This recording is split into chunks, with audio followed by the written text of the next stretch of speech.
ओम गजाननं भूतगणादिसेवितं कपितजम्बूफलचारुभक्षणं उमासुतं शोकविनाशकारणं नमामि विघ्नेश्वरपादपङ्कजं शिवानन्दं शिवरूपं गुरुसाक्षात् शिवस्वयं संसारशोकहर्तिं ध्यता शिवानन्दरूपं ब्रह्मविद्याप्रदायकं साकरे वंशप्रवर्तितं जीवशिवाय भवति ज्ञानेन तत्पदं बोधितं जय मंगलम जय नमः पार्वतीपते शिव हर हर महादेव वंदे श्रीमद्रामं सद्गुरुमतिशान्ति शीतया श्लेष्ठं कामादिराक्षसारी भवजलधोतत्वबोधसेतुकरम् ओम तत्सत् प्रब्रह्मणे नमः।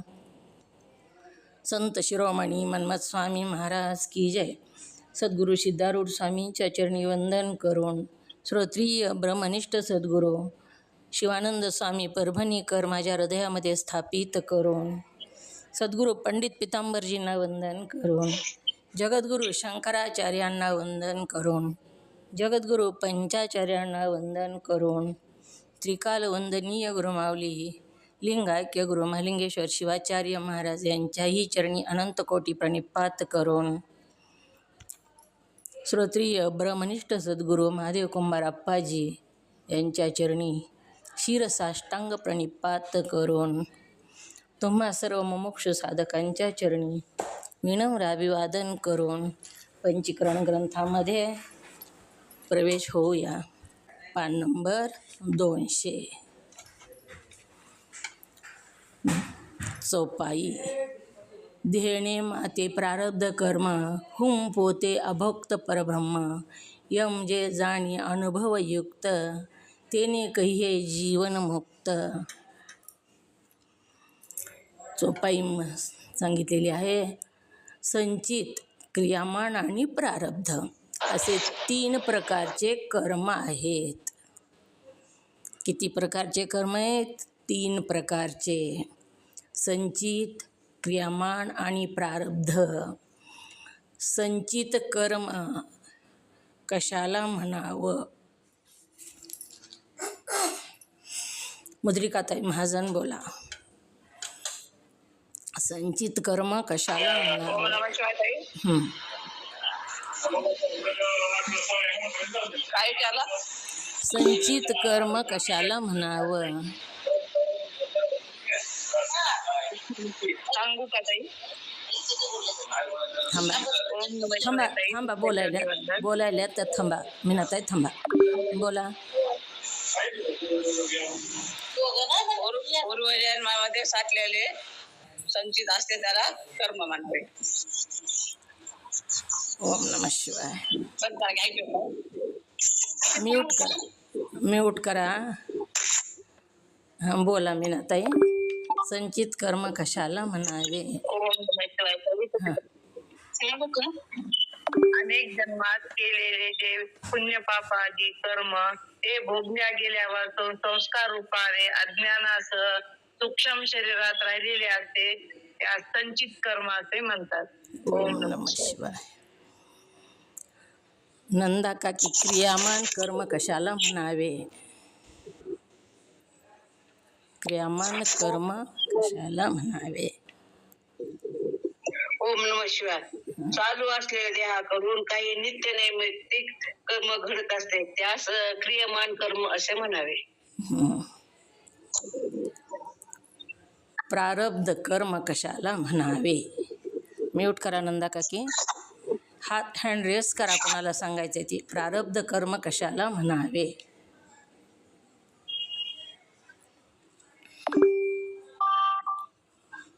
बोला मीनाताई कशाला म्हणावे प्रारब्ध कर्म? ओम नमः शिवाय ताई तुमच्या चरणी। पूर्वी अनेक जन्मात केलेल्या संचित कर्मापैकी फळ देण्यास प्रवृत्त झालेल्या अशा ज्या कर्माच्या योगाने सुख दुःखाचा भोग होतो त्या सर्वांस मिळून प्रारब्ध कर्म असे म्हणतात। ओम नमः शिवाय। ओम नमः। पुन्हा पुन्हा का गेले तर ही कर्म खूप महत्त्वाचे तो आपल्याला रोजच्या जीवनातही ही कळालं की बरंच कळालं आपल्याला। रोज वागायचंच कळतं आणि सुख दुःख सुद्धा होत नाही तेवढा। ही कर्माचे प्रकार कळायलाच पाहिजे आणि सगळ्यांना कळायला पाहिजे, एक दोघांनाच नाही. एक दोघी हात वरी करतात, बाकीचे गप्प बसतात नुसते. तसं गप्प बसून ऐकून कसं जमेल? समजून घेण्याचा प्रयत्न करायला पाहिजे. लक्ष्मीताई बनाळे बोला, प्रारब्ध कर्म कशाला म्हणावे? ओम नमः शिवाय. ओम नमस्कार ताई. हां ओम नमस्कार. अनेक जन्मात केलेल्या संचित कर्मापैकी फल देण्यास प्रवृत्त झालेल्या अशा ज्या कर्माच्या योगाने सुख दुःख अधिकांचा भोग होतो त्या सर्वात मिळून प्रारब्ध कर्म असते म्हणून. आता 3 कर्म कळाले आपल्याला. सगळ्यांना कळाले का 3 कर्म? जयश्रीताई, प्रारब्ध कर्म कशास म्हणावे? जयश्रीताई कोटे बोला. हो ताई, कळाले. प्रारब्ध कर्म. हां ओम नमः शिवाय ताई, तुमच्या चरणाला नमस्कार. पूर्वी अनेक जन्मात केलेल्या संचित कर्मापैकी फल देण्यास प्रवृत्त झालेल्या अशा ज्या कर्माच्या योगाने सुख दुःखाचा भोग होतो त्या सर्वांस मिळून प्रारब्ध कर्म असे म्हणावे. ओम नमः शिवाय ताई. ओम नमः शिवाय. आलं का? आलं, बरोबर आलं. आता सुखदुःखाचा भोग प्रारब्ध कर्मामुळं होतो. भोगावंच लागतं प्रारब्ध कर्म भोगल्याशिवाय. अनेक हो ताई, आता 3 कर्म कळाले बघा आता. हां. मग कर्म कळाले आता. मग आता कर्माचा भोगता कोण? कोण भोगतो ही कर्म? ओम नमः शिवाय. ओम नमः शिवाय ताई, सूक्ष्म देह हे कर्म भोगतो. मीनाताई बोला. म्यूट करा ताई. ओम नमः शिवाय ताई, तुमच्या चरणाला वंदन. हा स्थूल देह इथेच पडतो. आत्मा तर सच्चित आनंद स्वरूप आहे आणि सूक्ष्म देह ज्या कर्माचा भोगता आहे. ओम नमः शिवाय ताई. बरोबर. सूक्ष्म देह, स्थूल देह इथंच पडतो, जाळला जातो किंवा दहन केला, दफन केला जातो आणि आत्मा तर बाजूला आहे. आत्मा नाही भोगत काहीच. दृष्टा साक्षी आत्मा ह्या सगळ्याचा, त्याच्यामुळे आत्मा भोगत नाही. मग कोण भोगतो? तर सूक्ष्म देह भोगतो. हा सूक्ष्म देह कर्म घेऊन फिरत राहतो. 84 लक्ष योनी. हा मरतच नाही. मग कशानं मरतो हा सूक्ष्म देह? सूक्ष्म देह जर बाद करायचा आहे, मारून टाकायचा आहे, तर काय करावं लागेल? ओम नमः शिवाय. सूक्ष्म देहाचा बाध कशाने होतो? नंदा काकी बोला. म्यूट करा महाजनताई. महाजनताई म्यूट करा. खरखर वाजते, उगाच म्यूट उघडून कशाला ठेवायला? ओम नमः शिवाय. म्यूट करा.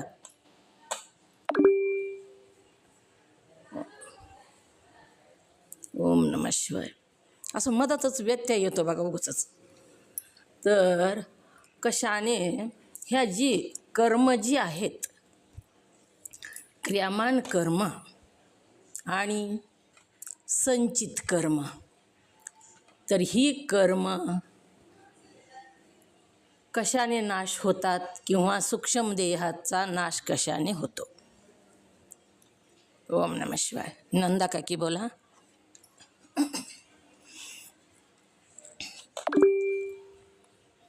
ओम नमः शिवाय. सूक्ष्म देहाचा नाश ज्ञानाग्नीने होतो. स्थूल देहाचा नाश कोणत्या अग्नीने होतो? स्थूल देह जाळला जातो किंवा दफन केला जातो. हां, स्थूल देहाचा नाश इथल्या अग्नीने होतो, पण सूक्ष्म देहाचा नाश कोणत्या अग्नीने होतो? तिथं कोणता अग्नी प्रगट व्हावा लागतो तेव्हा सूक्ष्म देहाचा नाश होतो? ज्ञान अग्नी कशाने प्रगट होतो? कशाने प्रगट होतो? ज्ञान अग्नी प्रगट होण्यासाठी काय करावं लागतं? गुरुची सेवा करून ज्ञान अग्नीने नाश होतो. अजून एकदा म्हणा. अजून एक वेळेस म्हणा. अपरोक्ष ज्ञान अग्नीने नाश होतो. बरोबर. अपरोक्ष ज्ञान अग्नीने सूक्ष्म देहाचा नाश होतो. अपरोक्ष ज्ञान अग्नी कशाला म्हणावं? अपरोक्ष ज्ञान कशाला म्हणावं? अपरोक्ष ज्ञान अग्नीने नाश होतो ही खरं आहे, नाश करायचा आहे, पण ती ज्ञान अग्नी कशाला म्हणायचं? मीनाताई. आत्म्याच्या अपरोक्ष ज्ञानाला म्हणायचं. अपरोक्ष ज्ञानच कशाला म्हणायचं? सच्चिदानंद रूप आत्मा मीच आहे. सच्चिदानंद रूप आत्मा मीच आहे याला अपरोक्ष ज्ञान म्हणायचं. सच्चित आनंद रूप आत्मा आहे याला परोक्ष ज्ञान असं म्हणायचं. ओम नमः शिवाय. अपरोक्ष ज्ञानाने होतो. अपरोक्ष ज्ञानाने कशाचा नाश होतो? कशाचा नाश होतो अपरोक्ष ज्ञानाने? लक्ष्मीताई बनाळे. अपरोक्ष ब्रह्मज्ञानाने कशाचा नाश होतो? प्रश्नाचं उत्तर आणि उत्तराचा प्रश्न म्हणजे कळतंय. संचित कर्माचा. हा, ओम नमः शिवाय. स्थूल देहाचा नाश होतो. स्थूल देहाचा. ओम नमः शिवाय. सगळे म्यूट उघडू नका, हँड रेस करा. मी प्रत्येकाला विचारते, बोलू नका मधातच. कशाने नाश होतो लक्ष्मीताई? निश्चय नाही. मग आता आपण मेलो ना, आपलं अपरोक्ष ज्ञान झालं की ती जळतं का ध्येय, स्थूल ध्येय? नाही. मग स्थूल देहाचा नाश होतो म्हणायला लाव ना. स्थूल देह कशाला म्हणावं? हा, स्थूल देहाचा नाही, सूक्ष्म देहाचा. स्थूल देह ही जो आहे हाताला लागतो, डोळ्याला दिसतो, त्याला स्थूल देह म्हणावं. डोळ्याला दिसतो. हा. आणि अपरोक्ष ज्ञान अग्नीने सूक्ष्म देहात नाश म्हणजे बाद होतो. सूक्ष्म देहाचा नाश होतो. बाद होतो सूक्ष्म देह. आणि सूक्ष्म देह जर बाद झाला तर सगळेच कर्म जळून जातात. कोणते कोणते कर्म जळून जातात? तर संचित आणि क्रियामान. म्यूट करा. संचित कर्म, क्रियामान, म्यूट करा. तिन्ही बी जळून जातात का? ओम नमः शिवाय. आत्म्याच्या अपरोक्ष ज्ञानाने कोणते कोणते कर्म जळतात? लक्षात यायला पाहिजे. ही खूप महत्वाचं आहे आपल्या जीवनातलं. ही रोज आपल्याला ह्याचा अंगीकार करायचा. हा, संचित आणि क्रियामान. संचित आणि क्रियामान. आणि बनाळे ताई, अजून ही प्रारब्ध पण जळतं का? तिन्ही कर्म म्हणलात ना तुम्ही, तिन्ही जळतात का कर्म? नाही. संचित आणि क्रियामान कर्म, प्रारब्ध कर्म नाही जळत. हा, ते भोगूनच सारावलं. आत्म्याच्या अपरोक्ष ज्ञानाने संचित आणि क्रियामान जळून जातं. आणि प्रारब्ध कर्म मात्र मग तो कोणीही असो भोगावंच लागतं. ओम नमः शिवाय. म्यूट करा आता लक्षात घ्या, म्यूट करा. संचित क्रियामान आत्म्याच्या अपरोक्ष ज्ञानाने जळून जातं. याच्यासाठी कोणता दृष्टांत दिला? हात वरी करा. सगळेच म्यूट उघडावू नका आणि चुकीचं बोलू नका. थोडा विचार करून बोला. संचित आणि क्रियामान कर्म अपरोक्ष आत्म्याच्या अपरोक्ष ब्रह्मज्ञानाने जळतं. यासाठी कोणता दृष्टांत दिला? मीनाताई बोला. कोणता दृष्टांत दिला? कमळाच्या पानात ज्याप्रमाणे जलाचा लेप होऊ शकत नाही, त्याचप्रमाणे अपरोक्ष ज्ञान संपन्नाला क्रियामान कर्माचा लेप होऊ शकत नाही. कारण कायिक, वाचिक आणि मानसिक जे कर्म घडते त्यात मी करता असा अभिमान ज्ञानाला होत नाही. म्हणून क्रियामान कर्माचाही अग्नीच्या योगाने लेप होऊ शकत नाही. बस झालं. म्यूट करा. नंदा काकी, कोणता प्रश्न विचारला होता? नंदा काकी, प्रश्न कोणता विचारला होता? ओम नमः. क्रियामान कर्म म्यूट करा. क्रियानाम ओम नमः कर्माचा शिवाय. म्यूट कशाने करा. नाश? लक्ष देऊन ऐकायचं. प्रश्नच ऐकला नाही तर उत्तर वेगळंच कोणतं तरी देऊन कसं जमल. संचित कर्म कशाने जळतं त्यासाठी दृष्टांत कोणता दिला होता ही प्रश्न विचारला आणि तुम्ही क्रियामानाचं सांगू लागला हात वरी करून. संचित कर्म कशाने जळतं ह्यासाठी कोणता दृष्टांत दिला. ओम नमः प्रश्न ओम ऐकायचा. नमः सांगू का? बरोबर सांगते आता. थांबा थोडा. एका प्रश्नाचं प्रश्न ऐकून उत्तर द्यायचं. उत्तर कोणचं बी कोणाला दिलं तर जमतं का? हां बोला बोला. काय प्रश्न विचारला आहे का लक्षात? बोला. ओम नमः शिवाय. संचित क्रियामान कर्म कशाने? संचित आणि क्रियामान दोन्ही म्हणलं का मी? हां बोला.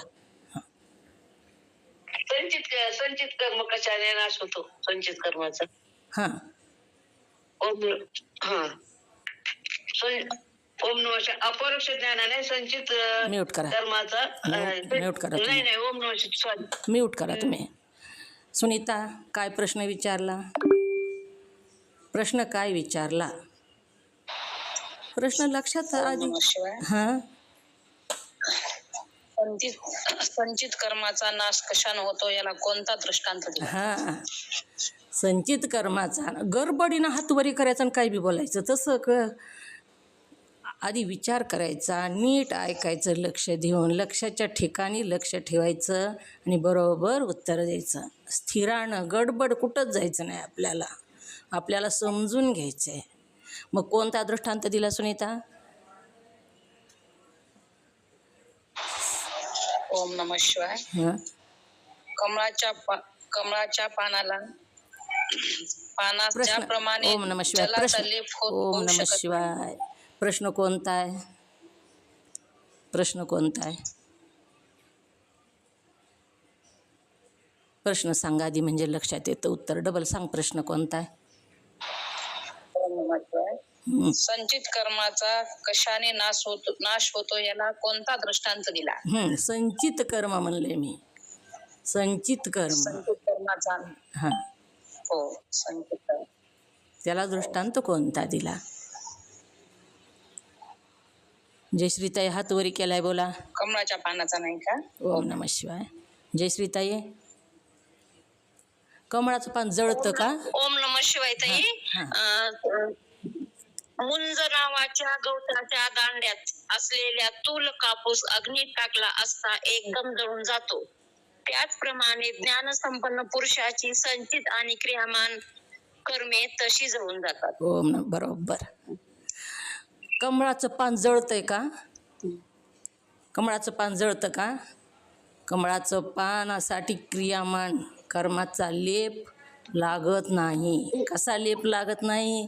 तर कमळाच्या पानाला जसा पाण्याचा लेप लागत नाही तसा ज्ञानसंपन्नाला क्रियामान कर्माचा लेप लागत नाही. ही लक्षात यायला पाहिजे. ही आपल्या जीवनात अंगीकार करायचे. ही कर्म लक्षात आलं तरच आपल्याला ती कळालं तरच करता येतं. ती कळालंच नाही तर कसं करावं? मी सांगितलं का ताई बरोबर? हो, बरोबर. मुंज नावाच्या गवताच्या दांड्यात. बरोबर सांगितलं. बरोबर आलं तुमचं. आता क्रियामान कर्माचा लेप ज्ञानसंपन्नाला लागत नाही यासाठी कोणता दृष्टांत दिला? ओम नमः शिवाय. क्रियामान कर्माचा लेप ज्ञानसंपन्नाला लागत नाही. सिद्धांत नाही मी म्हणलं. दृष्टांत कोणता दिला?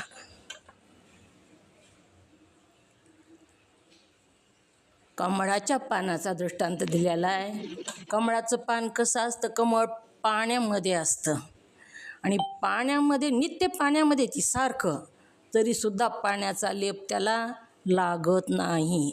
तसंच ज्ञान संपन्न जो असतो, ज्याला अपरोक्ष ज्ञानाची प्राप्ती झाली, ती रोज कर्मामध्ये असतो. त्यालासुद्धा रोजचं नित्यनिमित्त कर्म करावं लागतं. परंतु त्या कर्माचा लेप त्याला लागत नाही. नित्यनिमित्त कर्म करतो, पाप पुण्य कर्म करतो. पापसुद्धा घडतं कर्म करत असताना. आंघोळीला जाताना पायाखाली मुंगी आली, पाप घडलं. अंजानपणानं किंवा जाणतेपणानं ज्ञानसंपन्नाला सुद्धा त्याच्याकडून सुद्धा पाप पुण्यादी कर्म घडतात. मग ती पाप पुण्यादी कर्म त्याच्या अंगाला लेप लागत नाही, म्हणजे त्याला त्याचा दोष लागत नाही. मग कसा लागत नाही तर कमळाचं पान पाण्यामध्ये, रोज पाण्यामध्येच ते असतं 24 तास, तरीसुद्धा काढून बघितलं तर ती पाण्याचा लेप त्याला अजिबात लागलेला नसतो. तसंच ज्ञानसंपन्न जो असतो तो कर्मामध्ये असतो, पण कर्माचा लेप त्याला लागलेला नसतो. का लागलेला नसतो तर ती कर्म मी करतो असं त्याच्या अभिमान त्याला नसतो, मीपणा त्याला नसतो. कर्म जे घडतं ते प्रारब्ध कर्मामुळं घडतं असं त्याला वाटतं. आणि जे सुख दुःख जी वाट्याला आले ती माझ्याच कर्माचं फळ आहे, मला कोणीच दिलेलं नाही. त्याच्यामुळं ती कर्माचं आपल्यालाच भोगायचं आहे, ते आपलंच आहे आणि आपल्यालाच भोगायचं आहे असं त्यांच्या मनाचा दृढ निश्चय झालेला असतो. आणि म्हणून ती कर्मचं जी दोष आहे, लेप आहे, ती ज्ञानसंपन्नाला लागत नाही. मग ज्ञानसंपन्न व्यक्तीकडून जे कर्म घडतात, पाप पुण्य, पुण्याचा सुद्धा संचय त्याच्याकडे नसतो, त्याला मोक्षच प्राप्त झालेला असतो. म्हणजे जीवनमुक्ती, पुण्यही नाही आणि पापही नाही, सगळ्यापासून तो मुक्त झालेला असतो. पुण्य जरी राहिलं ना तरीसुद्धा जन्म घ्यावा लागतो. पाप पुण्याचं मिश्रण आहे आणि त्याचंच प्रारब्ध कर्म उत्पन्न झाले आणि ती प्रारब्ध कर्मामुळंच जन्म प्राप्त होतो. म्हणून जो ज्ञान संपन्न आहे, ज्यानं आत्म्याचं अपरोक्ष ज्ञान संपादन केले, प्राप्त केले, त्याला पाप पुण्य लागत नाही. तो का म्हणे आम्ही झालो अग्निरूप, न लागे पाप पुण्य अंगा. अग्नीमध्ये जसं सगळं जळून जातं तसं आम्ही अग्निरूप झालो आणि पाप पुण्याला जाळून टाकलं, दोन्हीलाही जाळून टाकलं, एकाला नाही. म्हणून ज्ञानसंपन्न जो असतो, काल बघितलं आपण, त्याच्याकडून जे जाणतेपणानं अंजानपणानं पुण्य होतं ती कुणाकडं जातं?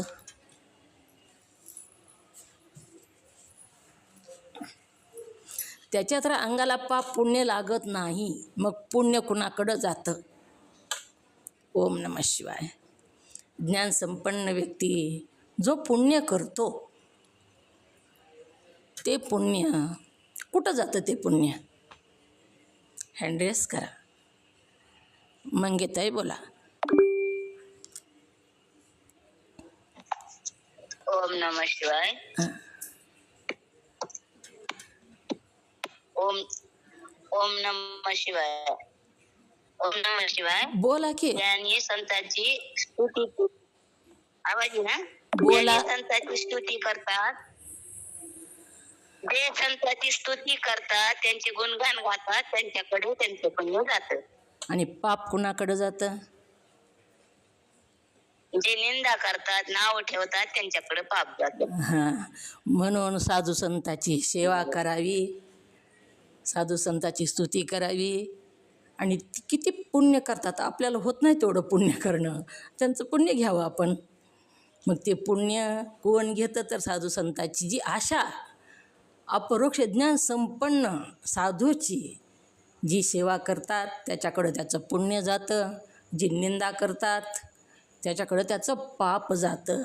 म्हणून ती अग्निरूप झालेली असतात, पाप आणि पुण्य त्यांना लागत नाही. आलं का लक्षात? ही लक्षात यायला पाहिजे, ही याचा आपल्याला अंगीकार करायचा आहे. आणि रोज उगवल्यापासून मावळस्तोवर आपल्याला कर्म करायचे, झोपीतलं उठल्यापासून झोपी जाईपर्यंत कर्म करायचे. मग कर्म लक्षात यायला पाहिजे आपल्या, कर्म कोणतं करावं लागेल, ह्या कर्माचा नाश कसा करावा लागेल हे. तर मग अपरोक्ष ज्ञान प्राप्त झाल्यानंतर आधीचं जे संचित कर्म आणि क्रियामान कर्म जळून गेलेले, ज्याला अपरोक्ष ज्ञान प्राप्त झालं त्याचं आणि जी पुन्हा होईलेलं कर्म आहे ते कर्म सेवा करून स्तुती करून भक्त घेऊन जातात आणि पापही घेऊन जातात. त्यांच्याकडं काहीच राहत नाही. हे कर्म संचित कर्म आणि क्रियामान कर्मापासून ते मुक्त झालेले असतात, ते अग्निरूप झालेले असतात आणि ज्ञान अग्नीनं ते दोन्हीही कर्म त्यांनी जाळून टाकलेले असतात. आणि राहिलं कोणतं तर प्रारब्ध कर्म मात्र ज्ञानसंपन्नाला सुद्धा भोगावं लागतं. बघा तुम्ही मोठमोठे महाराज असतात, त्यांनासुद्धा ॲक्सिडेंट होतो, काहीतरी होतं, रोगराई होते, त्यांनासुद्धा ते प्रारब्ध कर्म भोगावं लागतं. आपल्याला वाटतं एवढे पुण्यवंत, पण त्यांना कसा भोग हे असा आला. पण ती प्रारब्ध कर्माचा भोग कुणालाच चुकत नाही. आपण बघितलेले आधीच. सगळं पाप पुण्य अग्नीनं संचित आणि क्रियामान त्यांचं जळून जातं. आणि पुन्हा संचित क्रियामान आणि प्रारब्ध असे 3 प्रकारचे जे कर्म आहेत, त्यापैकी संचित आणि क्रियामान कर्माचा नाश ज्ञानाने होतो. बाकी राहिलेले सुख दुःख भोगरूप 3रे प्रारब्ध कर्मामुळंच सुखाचा आणि दुःखाचा भोग होत असतो. प्रारब्ध आपलं जर प्रारब्ध कर्म असेल, पुण्य असेल त्याच्यामध्ये, तर आपण काहीच न करता आपल्या दारात सुख येतं, ते कर्म घेऊन येतं. आणि पाप असेल तर कुठंही लपून बसा, तिथं येऊन ती झडती घेतं. म्हणून नाश ज्ञानाने होतो. बाकी राहिलेले सुख दुःख भोगरूप 3रे प्रारब्ध कर्म देहाच्या शिरावर आहे. जोपर्यंत देह आहे तोपर्यंत त्याच्या शिरावरती बसलेलं आहे. म्हणजे देहाने भोगावयाचं आहे. स्थूल देह त्याचे भोगायतन आहे. ही पाप पुण्य जी कर्म आहे आपलं प्रारब्ध कर्म, ते भोगायतन कोणतं आहे तर हा देह, स्थूल देह ही त्या पाप पुण्याचं घरच आहे. तिथंच आहे सगळं पाप पुण्य. ही देह आहे तोपर्यंत पाप पुण्य तिथंच राहिलेले, त्याच्यामध्येच आहे. भोगायतनच आहे ती, त्याच्याच शिरावर आहे ती प्रारब्ध कर्म. आणि ते कशानं भोगायचं तर इंद्रिय ते भोगण्याचे साधने आहेत. काहीतरी साधन लागतं ना भोगायला, म्हणून इंद्रिय साधने आहेत. साधन म्हणजे साध्य प्राप्त करण्यासाठी साधनाचा वापर असतो. साधन कशाला म्हणावं, साध्यापर्यंत जाण्यासाठी जी वापरलं जातं ते साधन. आता उदाहरणार्थ आपल्याला मंदिरात जायचे लांबच्या, तर साधन म्हणून गाडी करतो. किंवा कपडे धुवायचेत तर कशाचा वापर करतो साधन म्हणून, साबण वापरतो कपडे धुण्यासाठी. मग इथं आता आपल्याला परळी वैद्यनाथाला जायचे, तर इथं साध्य कोणतं आणि साधन कोणतं व गाडी केली आपण आणि आपण निघालो. आता वैद्यनाथाच्या दर्शनाला निघालो, तर ह्याच्यामध्ये साधन कोणतं आणि साध्य कोणतं कळायले का? साधन आणि साध्य. बोला मंगेताई. ओम नमः शिवाय. परळी वैद्यनाथाला जायचं, परळी वैद्यनाथच्या दर्शनी आपलं साध्य आहे आणि गाडी केलेली साधन आहे. ओम नमः शिवाय.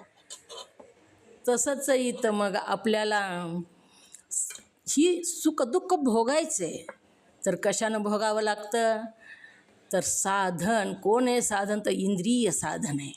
इंद्रिय हे भोगण्याचे साधने आहेत. आणि चिदाभास संयुक्त अंतकरण सुख दुःख रूप जे प्रारब्ध कर्म त्याचे भोगते आहे. सुखदुःख कोणाला होतं?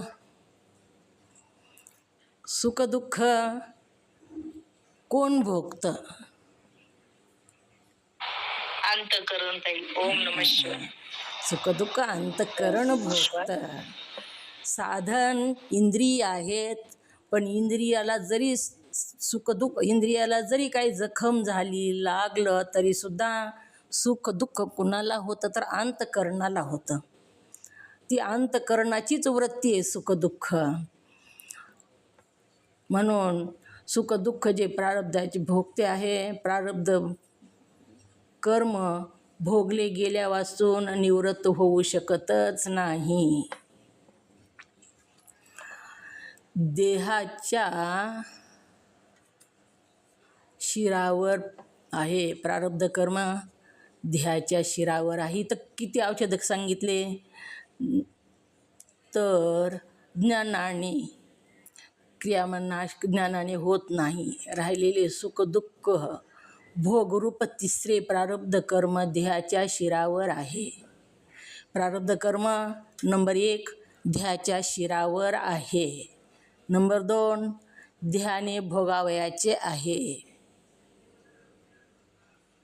स्थूल देह त्याचे भोगायतन आहे. इंद्रिय हे भोगण्याचे साधन आहे. आणि ही चार आहेत, ही 4 लक्षण आहेत ह्याचे, 4 औषधक आहेत ह्याचे. कसं भोगायचं? ही 4 असावे लागतात भोगायला. देहाच्या शिरावर आहे, देहाच्या शिरावर असल्याशिवाय भोगायचे येत नाही. आणि देहानेच भोगायचे आहे. आणि स्थूल देह भोगायतन आहे, म्हणजे भोगाचं त्या सुखदुःखाचं घर आहे. आणि इंद्रिय भोगायतन आहे. चिदाभास संयुक्त अंतःकरण सुखदुःख रूप जे प्रारब्ध कर्म त्याचे भोगते आहे. करते भोगता अंतःकरणच आहे, म्हणून त्याचं भोगत अंतःकरण आहे. प्रारब्ध कर्म भोगले गेल्या वाचून निवृत्त होऊ शकत नाही. आपल्याला वाटतं प्रारब्ध कर्म आलं की आपण काहीतरी देव धर्म जप तप केलं की प्रारब्ध कर्म आपलं निघून जाईल. एखादा मोठा रोग झाला तर देवाला सांगितलं ते आपण उपाय करतो आणि त्याच्यानं माझं हे कर्म निघून जाईल किंवा कमी होईल. पण साधू संत तसं करत नाहीत बघा. साधू संत जी कर्म आलं ते माझं भोग आहे आणि ते मला भोगायचे. ते तसं जर राहिलं तर त्याच्यासाठी पुन्हा दुसरा जन्म घ्यावा लागतो. स्वामी विवेकानंदाचे गुरु रामकृष्ण परमहंस होते. हे रामकृष्ण परमहंस जे होते त्यांना कॅन्सर झालेला होता आणि इतका त्रास होता त्या कॅन्सरचा. आणि परंतु त्यांनी आणि देवी त्यांना प्रसन्न होती. देवी प्रत्यक्ष त्या रामकृष्ण परमहंसांना बोलत होती. मंदिरात गेल्यानंतर देवीशी संवाद होत होता त्यांचा. इतकं देवीचे भक्त होते ते.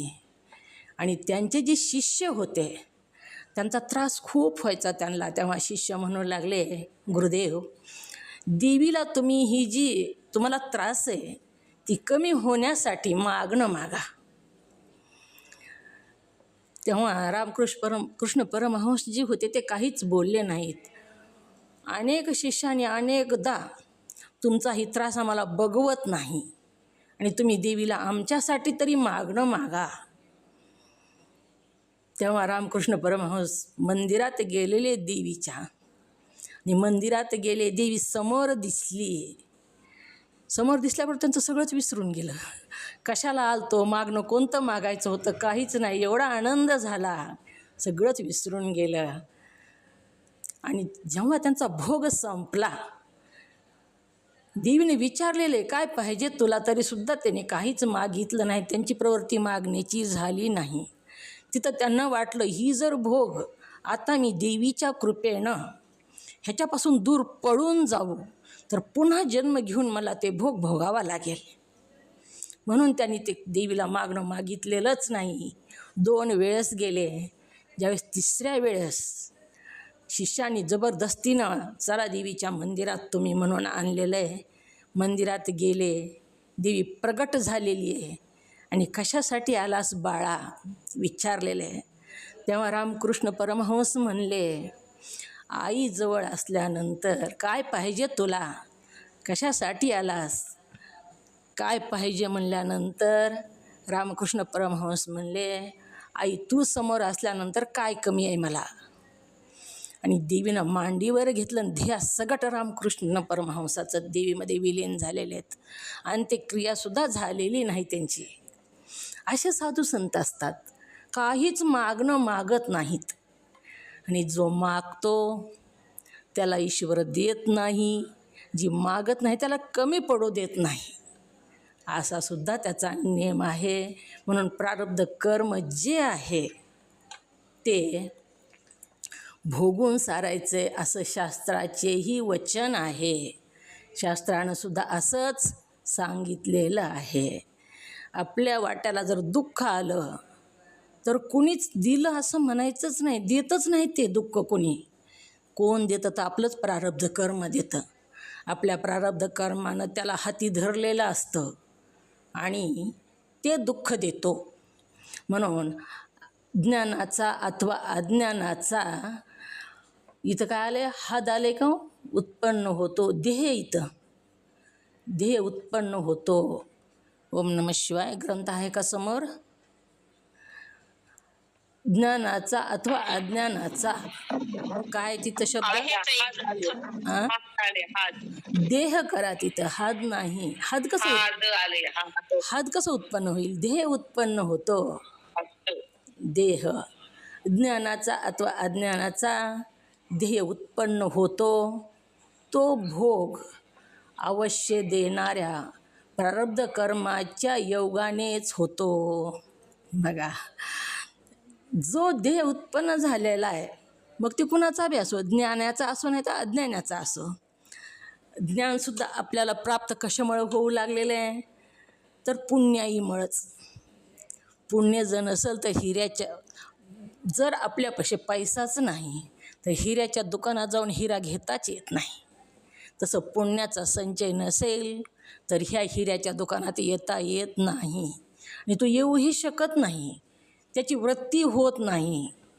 म्हणून ज्ञानाला आणि अज्ञानाचा जे प्रारब्ध कर्म आहे देह उत्पन्न होतो, त्याच्यामुळंच देह उत्पन्न होतो. ज्ञानाचा असू द्या नाही तर अज्ञानाचा असू द्या, दोघांचाही देह तो भोग अवश्य देणाऱ्या प्रारब्ध कर्माच्या योगानेच होतो.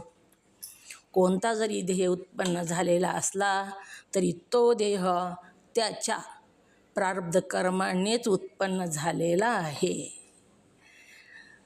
म्हणून त्या प्रारब्ध कर्माचे फल जे भोग ते जरूर भोगल्यानेच निवृत्त होतात.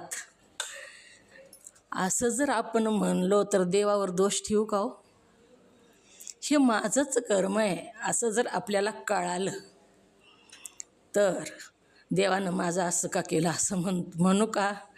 आम्ही काय देवाचं केलं होतं, मलाच इतकं दुःख देव का देतो. देव देतो का कर्म देतो दुःख. कोण देतं आहे दुःख, आपणच केलेलं कर्म आपल्याला दुःख देतं आहे, दुसरं कुणीच देत नाही. आपणच केलेला स्वयंपाक आपण खातो.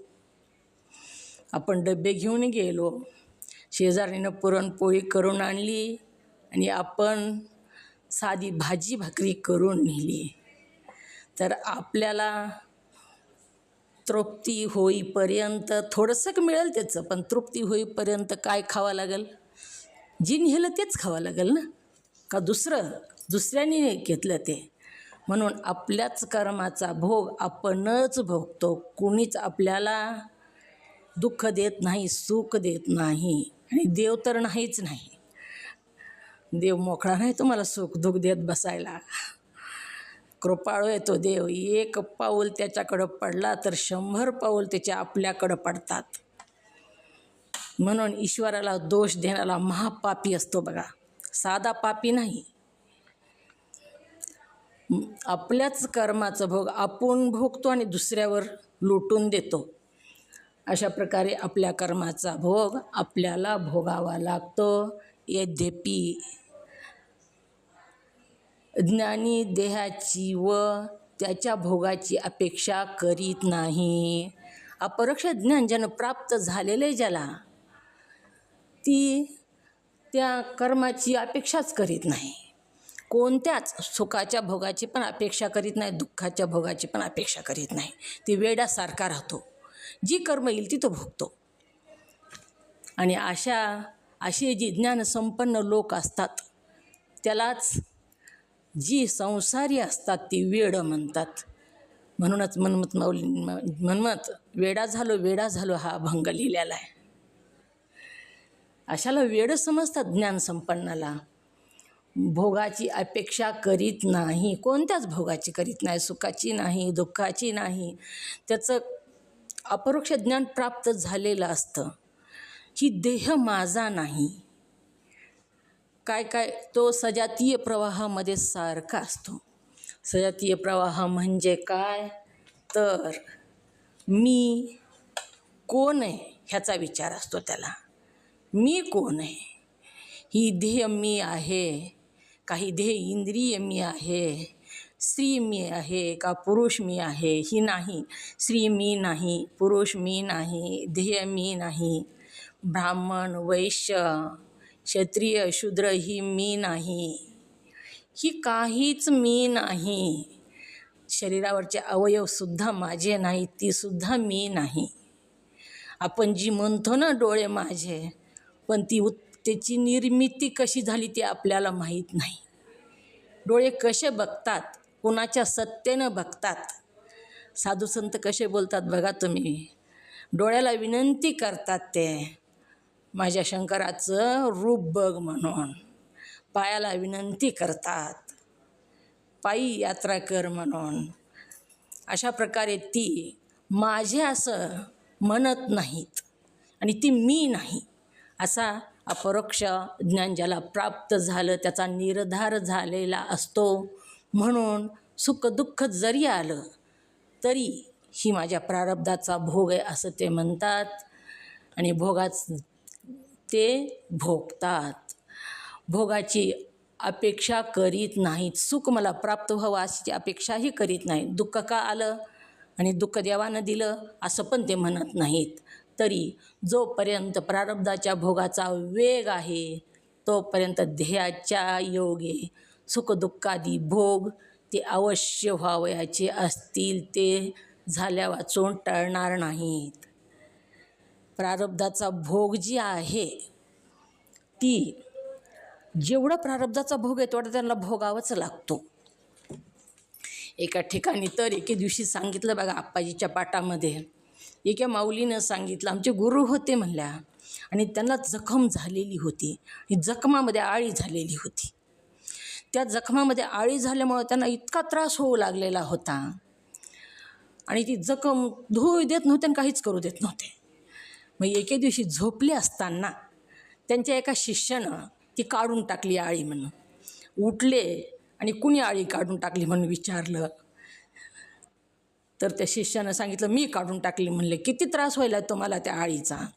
त्यावेळेस ती साधक ती जी गुरुमाऊली होते, जे महान संत होते, ते म्हणले जिथं टाकलीस ते आणून तिला तिथं टाक, तिचं काम तिला करू दे. म्हणजे देह काही जरी झालं, किती जरी त्रास झाला तरी देहावरची सुद्धा आसक्ती ज्यांची सुटलेली आहे त्यांना विदेहमुक्त म्हणावं. पण आधी आपण जीवनमुक्त व्हायला पाहिजे. जीवनमुक्त झालं की विदेहमुक्त आपोआपच होत असतं. तिकडं त्याचा प्रवास आपोआप चलत राहतो. म्हणून जोपर्यंत प्रारब्धाचा भोगाचा वेग आहे तोपर्यंत देहाच्या योगे सुखदुःखादी भोग ते अवश्य व्हावयाचे असतील. ते झाल्या वाचून टळणार नाहीत.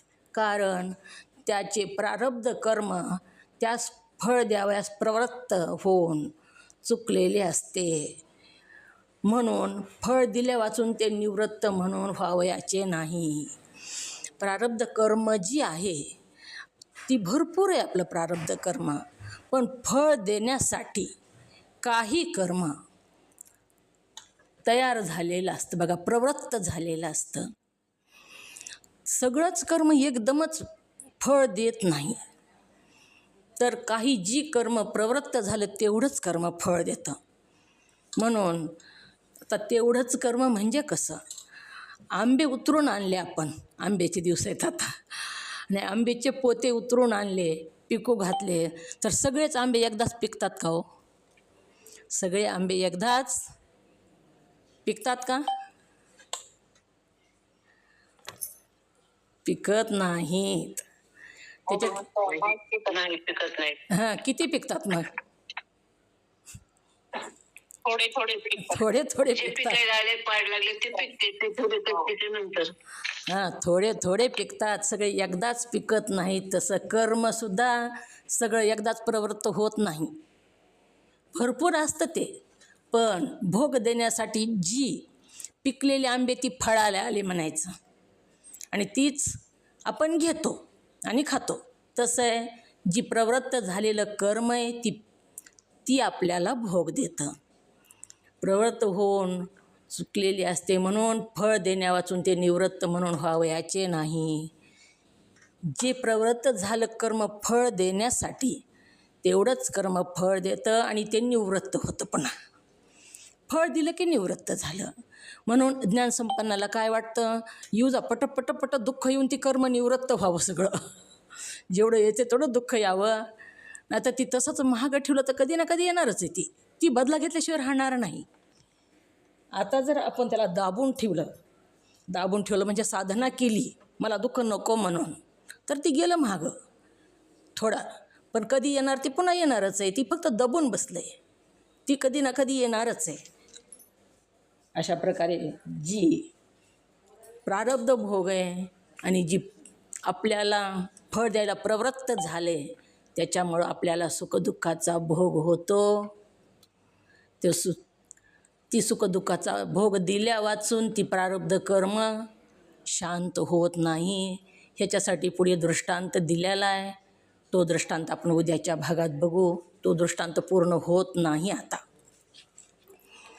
म्हणून आता सुखदुःखाचा जो भोग होतो, तो भोग कशामुळं होतो? आपल्याला जे सुख दुःख होईल ते का होईल?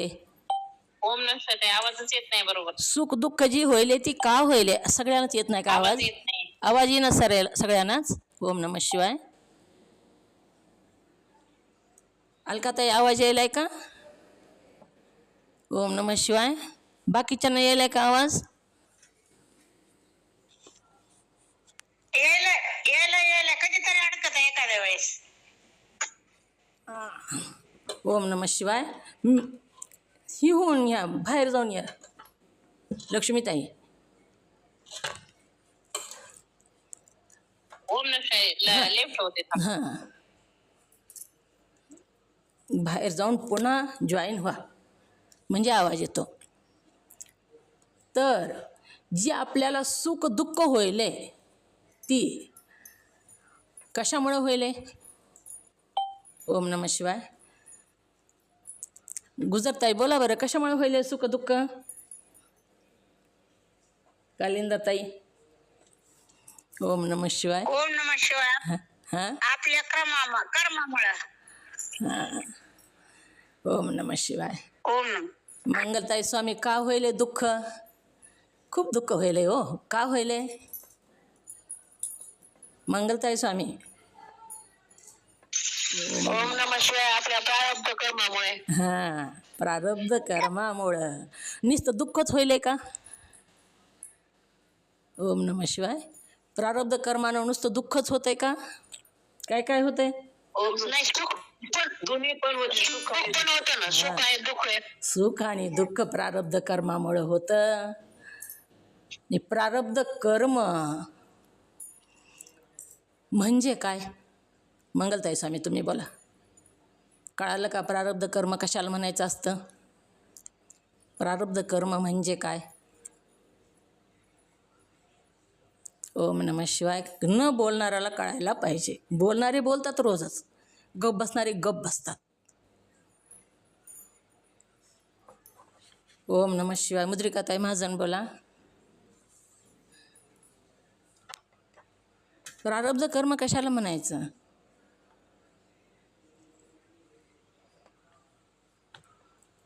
एवढं सांगून बी कळालं नाही म्हणल्यावर कसं सांगावं आता? ओम नमः शिवाय. कोण सांगतंय? सांगा अजून, म्हणजे ह्यांना कळल. ओम नमः शिवाय. नंदा काकी बोला. सांगा. पुन्हा पुन्हा सांगितलं म्हणजे लक्षात येईल. कशाला म्हणावं प्रारब्ध कर्म सांगा. सांगू का? ओम नमः शिवाय. ओम नमः शिवाय. अनेक जन्मात केलेल्या संचित कर्मापैकी फल देण्यास प्रवृत्त झालेल्या अशा कर्माच्या योगाने सुख दुःखाचा भोग होतो. त्या सर्वांस मिळून प्रारब्ध कर्म असे म्हणतात. अशा मंगल झालेली सेवा सद्गुरूंच्या चरणी समर्पित, तुम्हा सर्व मुमुक्षु साधकांच्या चरणी समर्पित करून सेवेला पूर्णविराम.